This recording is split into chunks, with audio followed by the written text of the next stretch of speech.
welcome back for week 2 of our For the Win family series. So thanks, Lori, for kicking that off for us last week. Yes, that was good. Faith for the win. Yep. So it was a great Mother's Day, and today we're following up with this topic of marriage. So that's just part of a family. Every good family series needs a marriage week. And so we're talking about marriage this week and how to win in our marriages. And so our bottom line today is lose me to win us, which is a great marriage principle, but also just a great relationship principle. So as we think about some of our groups who maybe, aren't in the middle of marriage in this season of their life, then that's good to remember. Sure. I mean, we have youth out there, singles, college age kids. We have people that are widowed and have lost a spouse perhaps, but have had great marriages. We have some of you that are single and have been married but aren't currently. So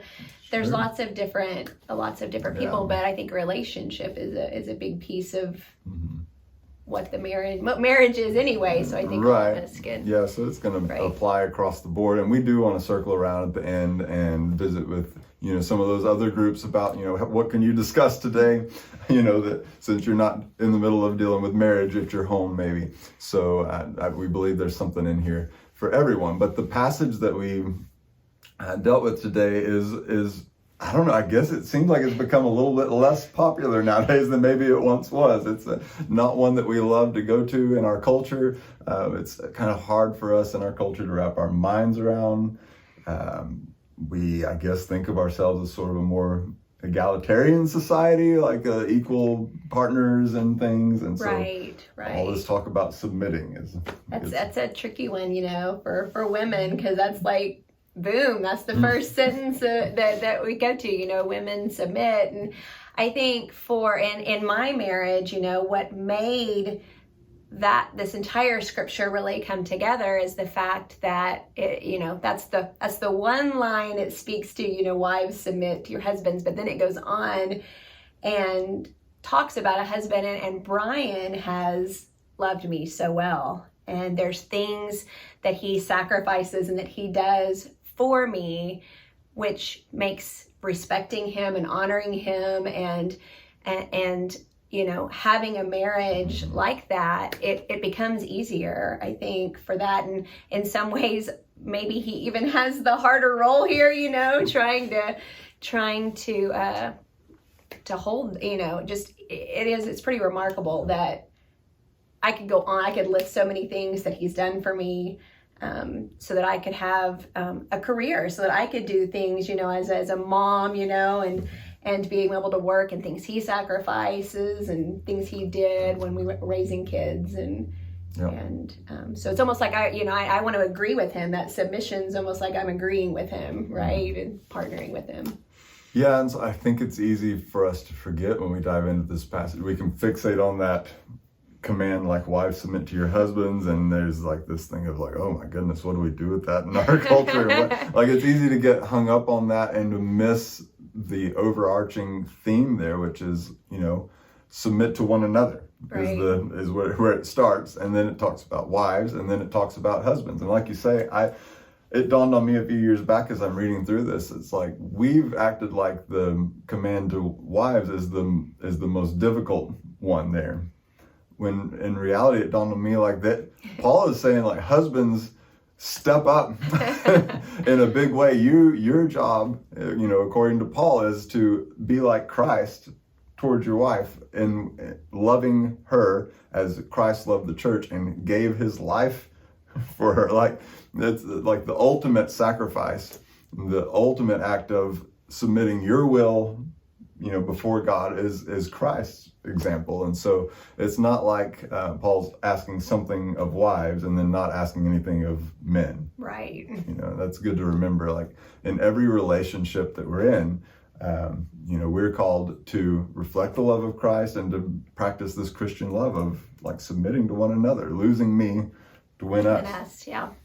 I think that's really important for any relationship, though, really. I mean, I think it could even go into, as we talk through, even with children, and youth in this age group, that the same thing to be said for them, the relationship they even have with their parents, and Right. and how that works Oh, yeah. as well.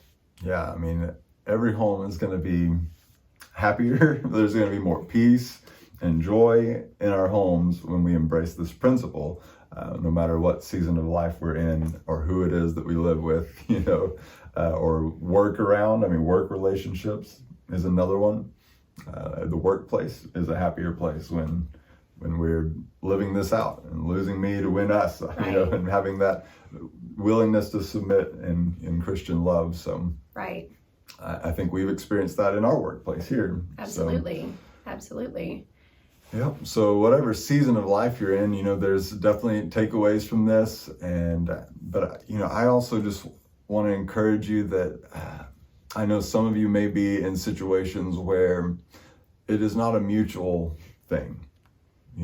There's people in your life, relationships in your life that are messy. They're not necessarily godly. They're not trying to lose me to win you. Like it's kind of like, okay, it takes two to make this work.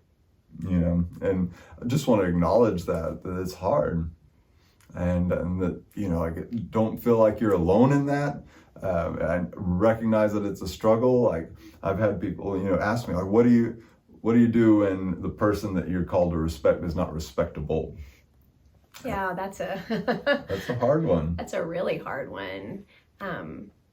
One thing that comes to my mind is that I wasn't respectable, but God loved me. Like we didn't have it together when Christ died for us.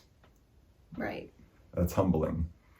I think, just for me too, I reflect back because I have taught in several schools and things, and, the person that was leading where I was going, and, maybe I didn't really agree with or respect the way, that others were being treated and things like that. But, my job was to make sure that the people that I was directly responsible for were taken care of, and were making sure that they were growing up. Maybe they were learning in that. And so maybe that's a little bit of encouragement if you are on your own trying to make this happen,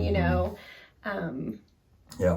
trying to remember what you're trying to bring up, and who you're trying to bring up, and what you want them to take away from that. So, and we also know that to whatever degree we are able to love like Jesus, right, and have this same like humble spirit that he had, we are going to I guess kind of beautify the gospel for people, Right. like there's been so many examples, I mean, from our New Testament and then in our own lives of like a spouse that came to faith in Christ, and through their loving example towards their non-believing spouse, brought that spouse to faith eventually. Like it was through that love. It wasn't through them preaching the gospel. It wasn't through their spouse going to church or whatever. It was through their love doing this, Right. living this out.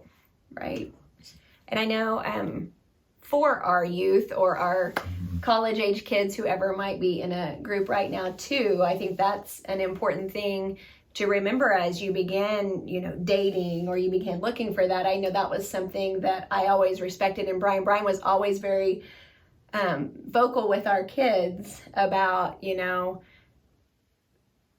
maybe, you need to make sure that when you're dating someone and you're finding, their faith is really important, right? Make sure you do make sure that relationship. And so maybe for some of you that don't have a relationship yet and are looking, and if not, then maybe that's not the person that Right. you need to continue to have a relationship with, so that when you're starting out on this journey of trying to find who is going to be your partner for life, that they already have some common things with their faith. There's kind of a connection there with what we talked about in mission groups last week, of beginning with the end in mind. Exactly.